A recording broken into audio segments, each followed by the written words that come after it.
와, 요즘 금시장 진짜 뜨겁죠? 그래서 오늘은 도대체 금이 왜 이렇게 반짝이는지, 그리고 이게 우리한테 어떤 의미가 있는지 제가 속 시원하게 한번 파헤쳐 드리겠습니다. 자, 화면에 보이는 이 숫자 한번 보세요. 2025년 12월 26일에 국제 금연물 가격이 온스당 무려 4.530.60달러를 찍었습니다. 이게 그냥 좀 비싸다, 이 수준이 아니에요. 말 그대로 역대 최고가 사상 최고치입니다. 정말 역사적인 순간이라고 할 수 있죠. 아니 그럼 궁금하잖아요. 도대체 왜 금값이 이렇게까지 치솟는 걸까요? 지금부터 그 이유를 제가 아주 명확하게 짚어드릴게요. 네. 금값이 이렇게 오르되는 다 이유가 있습니다.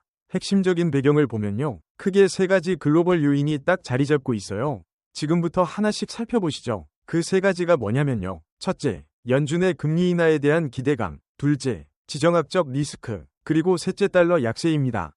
이 세 가지가 정말 절묘하게 맞물리면서 금값을 막 끌어올리고 있는 거죠. 자, 그럼 하나하나가 어떻게 영향을 미치는지 좀 더 자세히 들여다볼까요?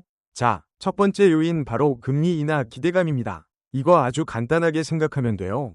여러분, 은행에 돈 넣어 놨는데 이자가 별로 안 붙는다고 생각해보세요. 그러면 굳이 은행에 돈을 묶어둘 이유가 없잖아요. 차라리 이자는 없지만 가치가 오를 수 있는 금액 투자하는 게 더 매력적으로 느껴지는 거죠.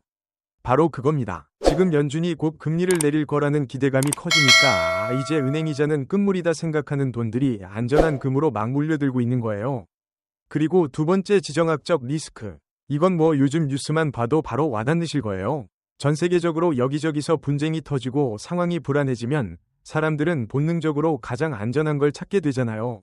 투자 세계에서는 그 최후의 보루 안전지대 역할을 수천 년 동안 해온 게 바로 금이거든요. 세상이 시끄러울수록 금은 더 반짝이는 법이죠. 마지막 세 번째는 달러 약세입니다. 이게 또 아주 재밌는 포인트예요. 잘 들어보세요. 국제시장에서 금은 달러로 거래되잖아요. 그런데 만약에 달러 가치가 떨어지면 어떻게 될까요? 네, 맞습니다. 달러 말고 다른 통화를 쓰는 사람들 입장에서는 금이 갑자기 싸게 보이는 거예요. 똑같은 돈으로 더 많은 금을 살 수 있게 되니깐요. 말 그대로 전 세계인을 상대로 금이 빅세일에 들어간 거나 마찬가지인 효과가 나타나는 거죠. 그러니 당연히 수요가 확 늘 수밖에 없고, 자, 이제 금값이 왜 오르는지는 알겠습니다. 그럼 진짜 궁금한 건 이거죠. 그래서 앞으로 어떻게 됐는데 맞습니다. 지금부터 전문가들이 내놓은 단기, 중기, 그리고 장기 전망을 싹 다 정리해 드릴게요. 자, 이 타임라인을 한번 보시죠. 먼저 단기, 그러니까 앞으로 한 일, 이 줄을 보면요. 워낙 가파르게 올랐기 때문에 약간의 숨고르기, 즉 가격 조정이 올 수도 있다는 분석이 많아요. 하지만 시야를 좀 더 넓혀서 중장기로 보면 이야기가 달라집니다. 계속되는 불확실성, 그리고 특히 전 세계 중앙은행들이 금을 엄청나게 사들이고 있거든요. 이게 아주 강력한 지지선이 되어줄 거라는 거죠. 그러니까 이걸 한 문장으로 딱 요약하면 이렇습니다. 단기적으로는 좀 흔들릴 수 있지만 중장기적으로 봤을 때 상승 압력은 여전히 아주 강하다. 결국 눈앞의 작은 파도에 흔들리지 말고 더 큰 흐름을 봐야 한다는 얘기죠. 자, 지금까지는 분석이었고요. 이제부터는 진짜 실전입니다. 그래서 나도 금 투자를 좀 해볼까 생각하시는 분들, 지금부터 귀를 쫑긋 세우셔야 합니다. 여러분을 위한 금 투자 전략 지금 바로 공개합니다. 자, 이 표가 바로 전략의 핵심입니다. 가장 중요한 건 뭐냐면요. 감정에 휩쓸려서 막 오를 때 나도 사야 돼 하고 따라 들어가는 추격 매수를 하면 안 된다는 거예요. 오히려 그 반대입니다. 시장이 잠시 숨을 고르면서 가격이 살짝 떨어졌을 때 그때가 바로 기회인 거죠. 그때 조금씩 나눠서 사 모으는 겁니다. 그리고 반대로 시장이 너무 뜨거워졌다 싶을 땐 욕심 부리지 말고 일부 수익을 챙기면서 리스크를 관리하는 지혜가 필요합니다.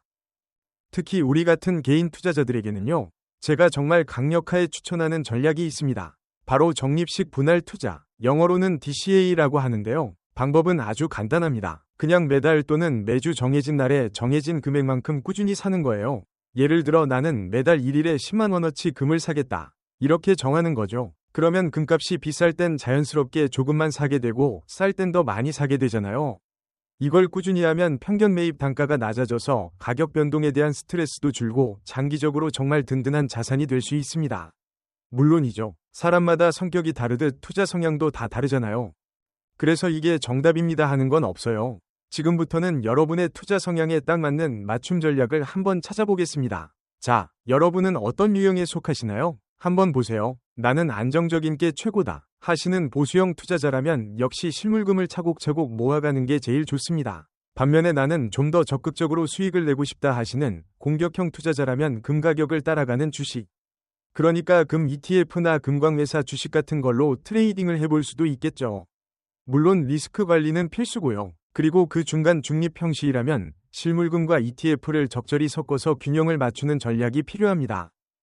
자, 그리고 어떤 유형의 투자자시든이네 가지는 정말 금융철칙처럼 꼭 기억하셔야 합니다. 첫째, 금은 대박을 노리는 투기가 아니라 내 자산을 지키기 위한 분산 투자다. 둘째, 생활비랑 투자금은 반드시 분리한다. 셋째, 감정에 휩쓸려서 팔랑귀가 되지 말고 세워준 전략을 지킨다. 마지막으로 넷째, 실물금 살 때는 눈에 보이는 가격만 보지 말고 수수료 같은 총 비용을 꼭 비교한다.